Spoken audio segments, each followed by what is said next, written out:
Avec ce tutoriel, nous allons vous montrer comment rechercher des concepts dans OpenTeso.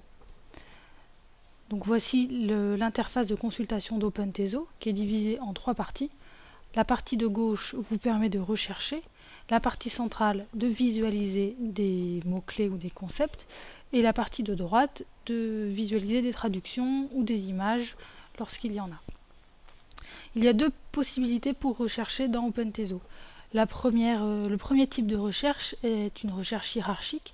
Donc vous cliquez sur les petites flèches à gauche des différents concepts, donc en l'occurrence chronologie, ou sur chronologie même.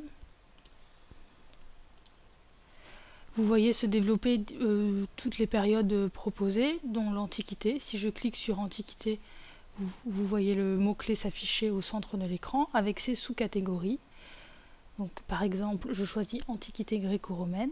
Je vois les synonymes apparaître, Antiquité classique, époque gréco-romaine, et de nouveaux termes spécifiques, donc les sous-catégories, Antiquité grecque, Antiquité romaine ou Antiquité tardive.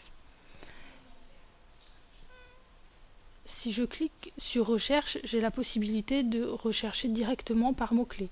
Si je veux des informations sur l'habitat, j'écris habitat. Je peux choisir, si je le souhaite, la langue, en l'occurrence le français, le domaine, ce serait plutôt un sujet ici, et l'ordre alphabétique ou permuté si je veux chercher sur le deuxième mot de ma requête.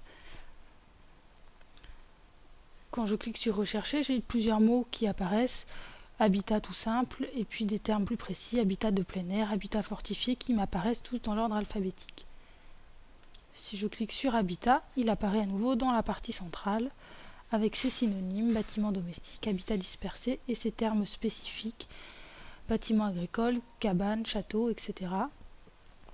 En cliquant sur habitat rural,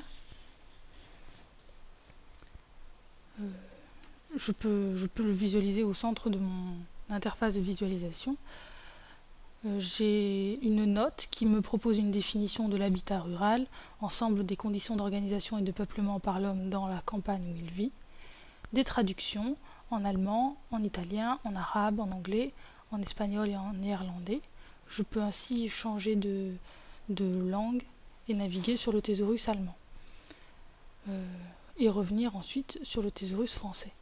En cliquant sur le chiffre à côté de nombre de notices, j'arrive sur l'interface du catalogue frantique et sur le nombre de notices associées à ce terme-là. Donc ici, 4522 notices correspondent à l'habitat rural.